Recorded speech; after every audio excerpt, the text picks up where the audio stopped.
Heading into the Philadelphia Eagles Monday night matchup with the Minnesota Vikings, the main concern for the Philadelphia Eagles was the defensive side of the ball, as in Week 1 versus the Detroit Lions, they gave up 35 points, and there were a lot of Eagles fans that were concerned about that, including myself, who made a video the day before the Eagles did play the Vikings, talking about my concerns with the Eagles defense and what they needed to do to fix it. Well, heading into the Minnesota Vikings game on Monday night, the Philadelphia Eagles defense and defensive coordinator Jonathan Gannon completely flipped the script on their entire style of defensive play calling. Eli, what happened?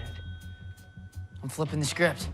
They were much more aggressive. A lot of changes were made for the better of that defense. One of the main problems with the Philadelphia Eagles is that under Jonathan Gannon, they have not really been able to generate a lot of pressure on opposing quarterbacks, which is surprising considering before Jonathan Gannon arrived, the Philadelphia Eagles were always towards the top of the league in pass rush and their defensive line production. But under Jonathan Gannon, the pass rush got significantly worse. But this game was far different than any other game Jonathan Gannon has been the defensive coordinator for the Philadelphia Eagles.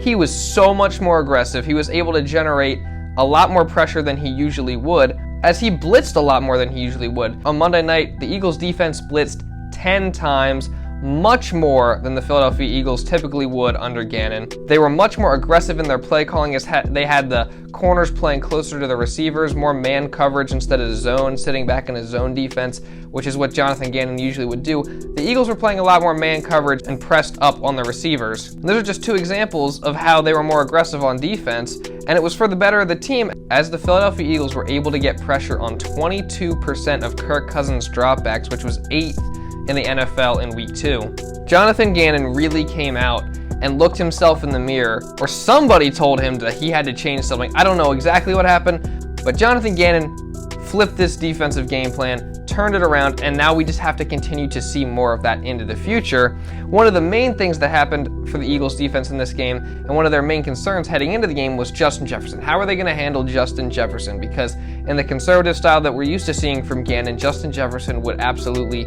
destroy that. Well, with the increased aggressive play calling, with more blitzes, and with the man coverage, Justin Jefferson kind of got shut down. He only caught 6 passes for 48 yards, and he didn't really have a big impact in the game, and that had a lot to do with the play of the Eagles' #1 cornerback, and potentially one of the better cornerbacks in the NFL, Darius Slay. Darius Slay was able to shut down Justin Jefferson in this game, and he had a very big hand in the Eagles winning. In one-on-one matchups where Darius Slay was the closest defender to Justin Jefferson, there were 6 targets and only 1 catch for 7 yards was allowed to Justin Jefferson, and Darius Slay also had 2 interceptions when guarding Justin Jefferson one-on-one, and Darius Slay on top of that had 5 pass breakups. A couple of those were on Justin Jefferson as well.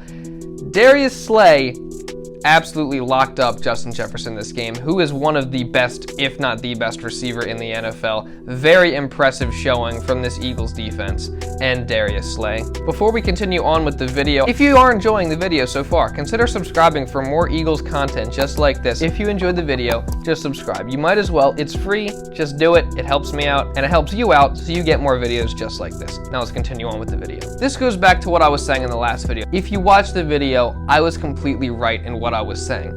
All I said was the Eagles defense is not playing up to expectations.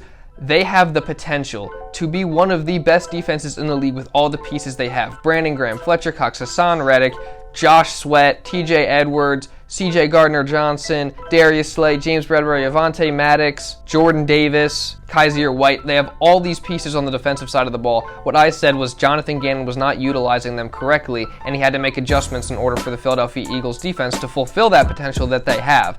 And in this game, that is exactly what Jonathan Gannon did, and the Eagles defense was much, much better because of it, and they completely shut down the Minnesota Vikings offense. Now all we have to see is consistency.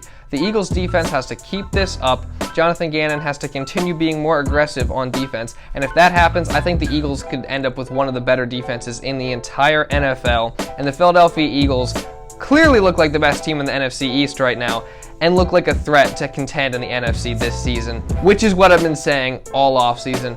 So, if you did enjoy this video, subscribe to the channel for more Eagles videos just like this, also Sixers videos as well, and other NFL and NBA content. Drop a like on this video if you did enjoy it to push it out to other people, and leave a comment giving me your thoughts and opinions. And follow me on Instagram and on Twitter for more content like this. With that being said, that's pretty much all I got for this video. So thank you all so much for watching, and I'll see you in the next video.